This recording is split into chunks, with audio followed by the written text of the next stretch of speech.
This is the scene of a furniture factory closure in Guangzhou. Pieces of fabric that were still being sewn hang from the sewing machines. The warehouse is full of raw materials, and there are some finished sofas and other furniture lying around. The place looks deserted and sad. The person who posted the video said the factory shut down and the owner moved on. After struggling year after year, they still couldn't make it. This is how tough the furniture industry is right now.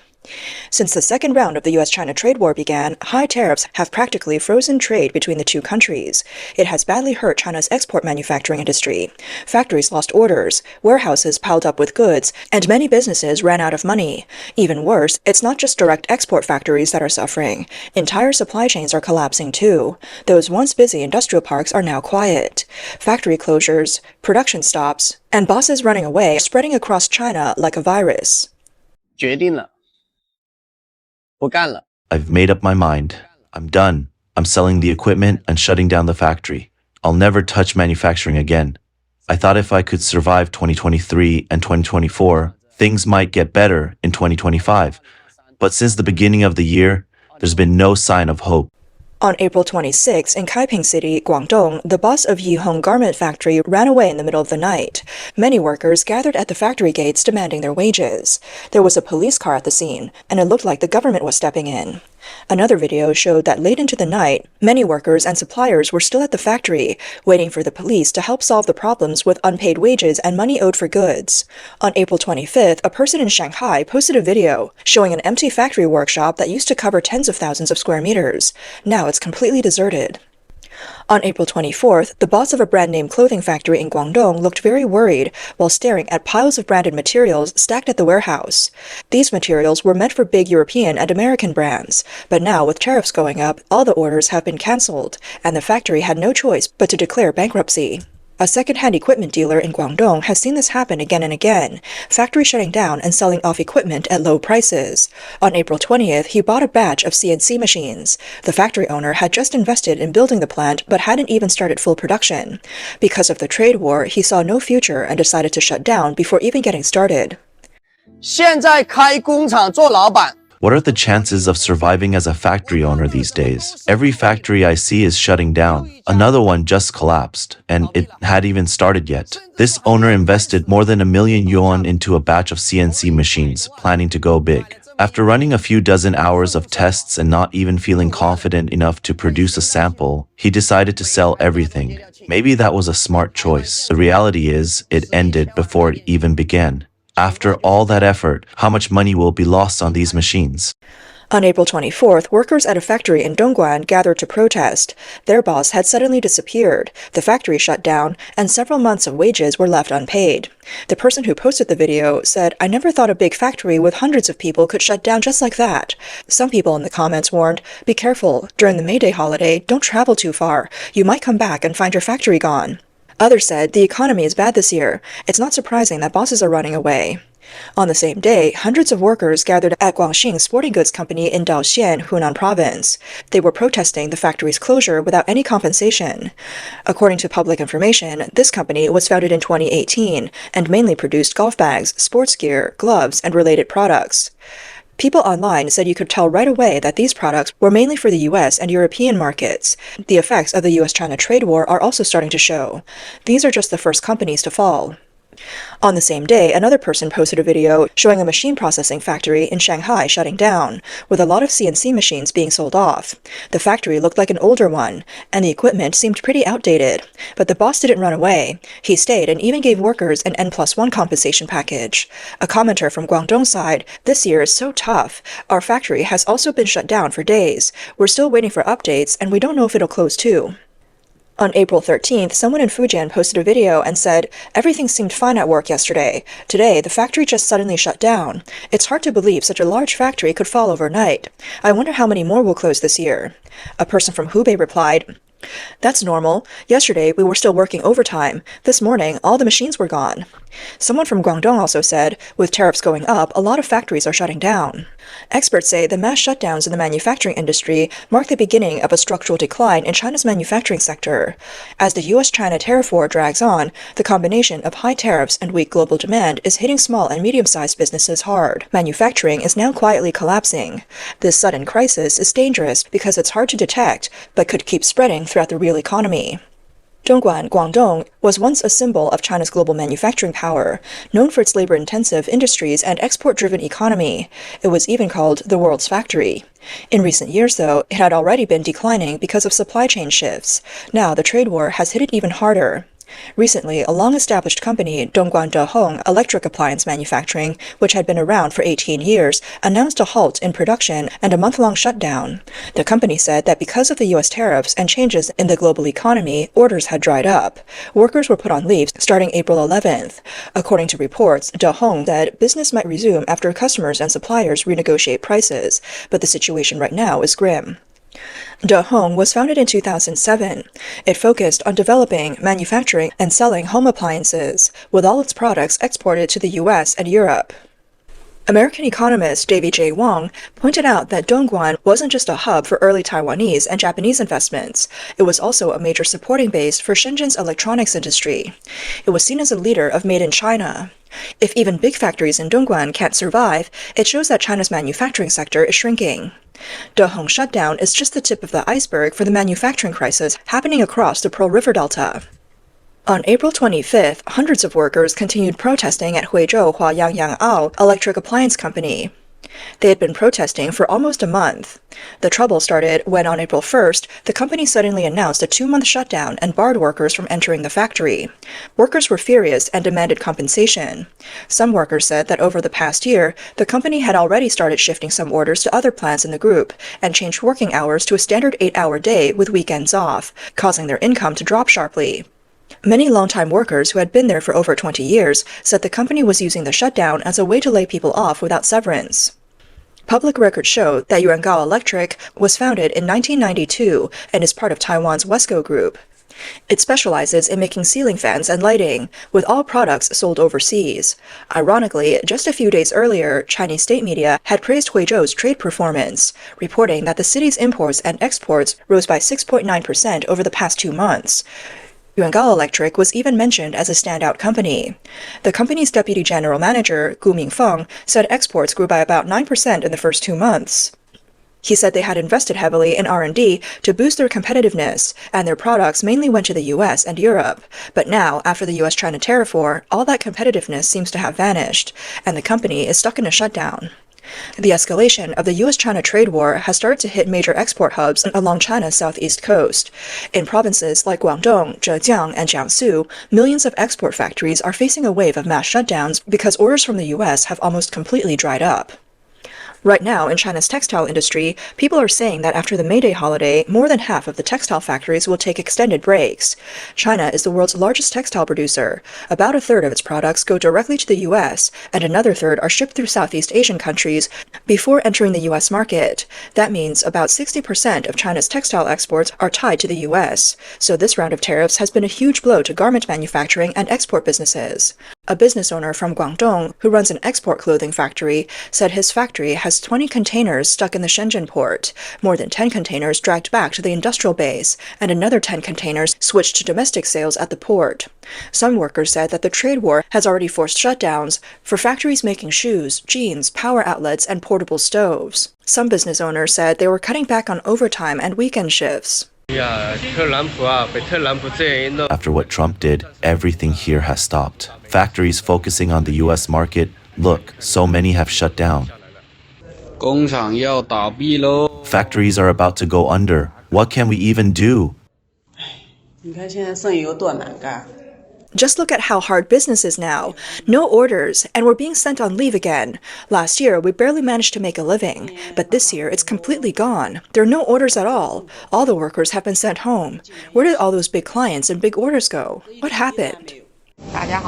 Hey everyone, just look at this. No work, no money. This year it's especially hard to find a job. Look at our workshop. It's cleaner than a face. Didn't people say CNC factories are super busy now? But just look, the machines are all shut down. Everything stopped here too. Recently, many people working in labor recruitment have also posted videos saying that most factories have stopped hiring. I really didn't expect this. This afternoon I didn't do anything but receive notices about factory hiring freezes, one after another non-stop. It felt like a factory shutting down every minute. In Tianjin alone, factories making circuit boards, biscuit packaging, electronics, and bread have all stopped. Even a switch factory in Wuqing shut down. And that's just Tianjin. Factories in Beijing, Shandong, Jiangsu, they're all stopping too. In Shanghai, out of 4 cosmetics factories, 3 have already shut down. I never thought this could happen, but even Kunshan Lijian has stopped hiring. Just look behind me. Once this place stops hiring, it means there are no factories left in Kunshan. Recently, in Jiangsu, Zhejiang, and Shanghai, a lot of factories have stopped hiring. Most places are already at full shutdown. Please, don't come to Guangdong anymore. It's way too hard to find a job here this year. It's only April, and most factories have already stopped hiring. Right now, a lot of factories are close to shutting down. Even factories in Jiangsu and Zhejiang aren't doing well. It used to be that factories couldn't find enough workers. Now, they aren't even hiring because there are no orders. Analysts warn that if China and the US can't quickly return to negotiations, and if the trade war continues to worsen, China's export manufacturing sector will suffer even greater damage. People in the industry are worried that long-term trade tensions could reshape global supply chains. Chinese export businesses will have to speed up their transformation to survive. Some companies are trying to explore new markets or adjust their product lines, but in the short term, it's hard to make up for the loss of the US and European markets. The future of the US-China trade war will have a deep impact on the global economy and the stability of supply chains. When asked whether more factory closures are coming, David J. Wong said it's not so much a wave of bankruptcies as a collapse one after another. He explained that many factories are not officially bankrupt. Instead, they have chosen to stop production, lay off workers, or operate at a very low capacity.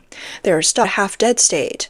This kind of situation often gets missed in official statistics because companies may still keep their business registrations and signage, even though they've massively cut staff or shut down operations. He said, "This silent collapse is the scariest. It's like a virus quietly spreading." Wang warned that this hidden crisis shows no clear signs and is hard to guard against, but it could keep spreading in the real economy. Small and medium private businesses are especially vulnerable, facing crushing pressure from both high tariffs and weak domestic demand, with almost no way out. Recently, the news of the death of Textile boss Bi Guangjun shocked the textile industry in Jiangsu and Zhejiang. Late at night on April 16th, Bi Guangjun, founder of Jindianzi Textile, ended his life at the age of 56, leaving behind a cloud of debt and silence across the industry. Bi Guangjun was considered a legend in Zhejiang's textile world. Born in 1968 in Wenzhou to an ordinary family, he had no connections to wealthy circles. In 1991, at the age of 23, he borrowed 5,000 yuan and opened a tiny 8-square-meter stall called Guangzhou Fabric Shop in Keqiao Textile City. In 1995, he realized that China lacked Korean-style polka dot fabrics. He bet everything he had to import a production line and spent 3 days and nights working with his team to perfect the technique so the fabric would not warp under high temperatures. When the first batch of perfect fabric hit the market, he sold 5 million meters in a year and made his first 5 million yuan. From there, Jindianzi Textile became famous, and he was called the king of printed fabrics in Keqiao. Over the next 3 years, Bi Guangjun built his business from a small shop into a textile empire covering 21 companies, working with brands like Peacebird and Zara, and reaching over 1 billion yuan in annual revenue. But behind the success was endless hardship. In 2024, the textile market became wildly unstable. By 2025, the US-China tariff war delivered an even deadlier blow to the industry. In the end, Bi Guangjun could not survive the crisis. His death was a personal and family tragedy, and reflected the harsh reality facing China's textile industry in 2025. Even before the trade war, China's manufacturing sector was already struggling with intense overcompetition and shrinking profits. A factory owner in Kunshan described the difficulties faced by manufacturers perfectly. The situation now is that we're using equipment worth millions to make just a few cents of profit. If you don't upgrade your machines, you can't get orders. But if you do upgrade, you have no money left. because everything is tied up in equipment. Big orders bring low profits, small orders have tiny volumes. If you stick with old customers, there are no new orders. If you try to develop new customers, making samples costs you money. If you want to shift to a new business, you don't know where to go. If you try to stay as you are, there's no future. If you tough it out, you feel completely uncertain. But if you quit, it's hard to let go. A cotton sock factory owner said helplessly, even if you sell out everything, you still don't make money, because competitors are selling at even lower prices. In Zhuji's Datang Sock City, once a thriving hub for small sock factories, the scene is now deserted. A woman who had been making socks for 30 years said, "This spring only one customer came by. They bought one package, 100 pairs. I made about 2 or 3 cents per pair. I can't even cover the rent." Inventory pileups and broken cash flows have become normal. Another business owner said that a customer placed an order worth 1 million yuan last year, but still hasn't paid. Meanwhile, 2 million yuan worth of unsold inventory is weighing the factory down. The problems facing the clothing industry come from many pressures: rising costs, fewer orders, cutthroat pricing, and the impact of e-commerce. Factories want stability, but brands are chasing viral bestsellers. Fragmented orders and inventory risks are pushed onto the factories. The situation of bad products pushing out good ones is getting worse. High-quality goods are being squeezed out by cheap knockoffs. A woman who owns a women's clothing factory complained, "We set our price at 100 yuan, but factories in Guangzhou can sell the same thing for 60 yuan. Even we can't tell the real ones from the fakes." This kind of brutal competition leaves factories with no good options: either take orders and lose money or have no business at all. Some people pointed out that the problem in China now isn't just about one industry. The entire manufacturer is bleeding out, shaking the very foundation of China's economy, and becoming the trigger for a larger crisis. For years, under government policies, China's manufacturing relied on cheap labor and low environmental standards to grab a foothold in global markets with low prices. That's how China earned the title the world's factory. But this aggressive pricing hurt global economies and caused backlash from the US and Europe, leading to today's crisis. As a woman explained in a video, Have you noticed that it feels like the whole world is pushing back against us? The real reason is that our low-price strategy scared them. Our company's approach is simple: enter a new market and slash prices. Take socks, for example. In Europe and the US, a pair used to sell for $20 and everyone made good money. But when we showed up and priced them at $5, we wiped out the profits for everyone else. So of course they started resisting. When you corner others with no way out, it might look like you're winning at first, but it actually hides a huge crisis. In the end, it could leave us isolated. The crisis in China's manufacturing sector is a silent war, and it's the first eruption of years of deep structural problems. The ongoing escalation of the US-China trade war has only sped up the collapse. The fall of manufacturing isn't just an isolated problem. It's a reflection of a broader breakdown in China's economic system. The old model of driving growth through investment and exports has completely failed. New industries are nowhere near strong enough to support the economy. Small businesses can't get financing. Big companies are afraid to invest. Private businesses have lost confidence. The stock market is slumping. Waves of unemployment and shrinking consumer spending are feeding into each other, creating a vicious cycle. On the surface, China's GDP numbers might still look impressive, but the real economy is already falling apart. Without fixing the deep, systemic problems, any policy now is just delaying the inevitable collapse.